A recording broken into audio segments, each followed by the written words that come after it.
जय श्री राम। प्रभु श्री राम का अर्थ क्या है सुनिए, बहुत अच्छा है। संसार का अद्वितीय नाम है राम। इस काल में राम नाम लेना चाहिए, ये संतों ने कहा है। और मैं सिर्फ आपके 10 मिनट लूंगी राम नाम लेने में। संसार का अद्वितीय मंत्र है राम।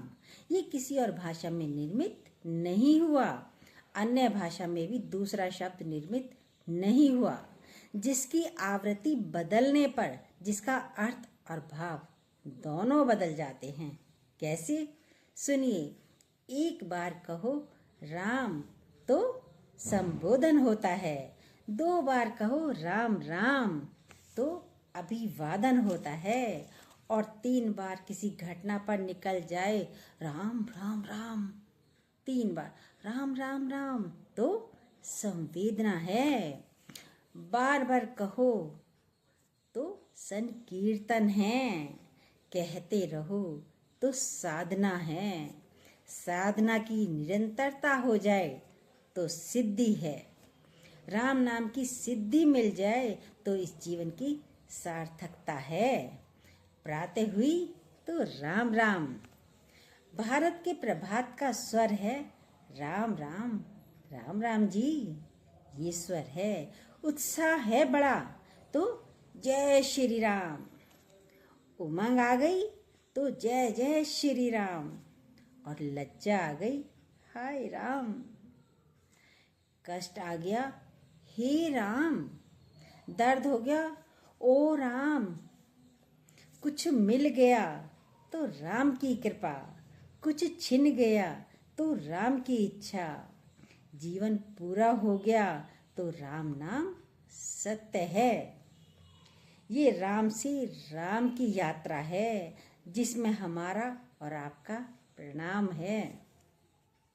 यह यात्रा है आदि से अनंत की, यह यात्रा है भक्त से भगवंत की, यह यात्रा है एक राजा से संत की। ये तीर्थ से धाम की यात्रा है, यह पुण्य पावन नाम की यात्रा है। यह काम से निष्काम की यात्रा है, यह राम से श्री राम की यात्रा है। एक नया शादीशुदा जोड़ा वंदे भारत ट्रेन से घूमने जा रहे थे। अभी अभी शादी हुई थी, अभी ट्रेन आई नहीं थी। एक संत वहीं बैठे बैठे रामचरितमानस पढ़ रहे थे। अब किसी की नई शादी हुई हो तो उसको ऐसा लगता है कि सृष्टि में मुझसे पहले किसी का विवाह हुआ ही नहीं, और मेरे बाद किसी का होगा नहीं। वो अपने आप को एक्स्ट्रा ऑर्डिनरी समझता है। तो उसने महाराज जी से विनोद कर लिया। बोला ये कौन सी कहानी पढ़ रहे हो? बोले ये रामचरितमानस पढ़ रहा हूँ। बोला कितनी बार पढ़ी है आपने? बोले 184 बार पढ़ी है। बोला ऐसा क्या लिखा है इसमें जो 184 बार आप पढ़े जा रहे हो? बाबा ने कहा ऐसा तो मुझे कुछ नहीं पता, क्या लिखा है इसमें क्या नहीं लिखा है इसमें मुझे ये भी नहीं पता। बात आई गई हो गई, थोड़ी देर में वंदे भारत ट्रेन आ गई। संत जी भी चढ़ गए, वो भाई साहब भी अपनी 3 अटैचियों के साथ 3 अटैचियाँ चढ़ाई, फिर और अन्य सवारियां भी चढ़ी, फिर स्वयं चढ़े। गेट बंद हो गया, गेट बंद हो गया। अब भाभी जी बाहर रह गई। जो शादीशुदा जोड़ा घूमने जा रहा था, पत्नी छूट जाए तो उसकी व्याकुलता समझो आप, कितना व्याकुल होगा। तो वो बेचारा चैन ढूंढ रहा था। पुरानी ट्रेनों का तो पता है चैन कहाँ होती है, वंदे भारत में मिल ही नहीं रही थी चैन उसे। अब संत जी ने उसका हाथ पकड़ लिया। बोला बेटा तुम मुझसे पूछ रहे थे इस पोथी में क्या लिखा है। बेटा यदि तुमने ये पोथी पढ़ी होती तो तुम्हारी पत्नी आज स्टेशन पर ना छूटती। उसने कहा महाराज जी क्या लिखा है इस पोथी में, इस कहानी में क्या लिखा है? इस कहानी में लिखा है बेटा सिया चढ़े रघुराई, मतलब पहले सिया जी को चढ़ाते हैं भगवान और फिर खुद चढ़ते।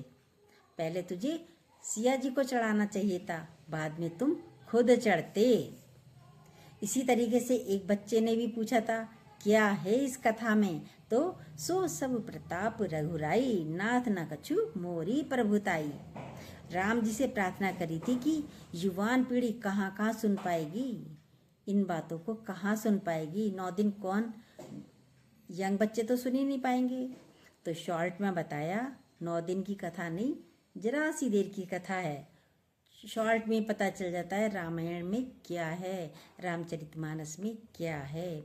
वाल्मीकि, तुलसी और कंबन की वाणी में सारा सार समाहित है सरयू के पानी में। सतयुग से कलयुग तक समस्याएं भिन्न, किंतु सबका हल मिलेगा तुमको राम की कहानी में। बाबा तुलसी से अकबर ने कहा था, तुम हमारे दरबार में मनसबदार बन जाओ।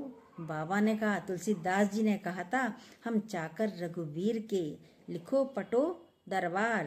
तुलसी अब क्या होएंगे नर के मनसुबदार। तुलसीदास जी को गिरफ्तार कर लिया गया, अकबर के कर्मचारियों ने गिरफ्तार कर लिया उन्हें, कोई नहीं था बचाने वाला। लेकिन भक्त जेल में बंद नहीं होता, यहाँ धर्म की रक्षा हेतु बंदर भी लड़ जाते हैं। धर्म के लिए बंदर, इतने सारे बंदर आ गए अकबर के वहीं पे कि अकबर को भी कमरे में बंद होना पड़ा और तुलसीदास जी को उन्हें छोड़ना पड़ा। जब छोड़ दिया तब बंदर बाहर गए। जय श्री राम।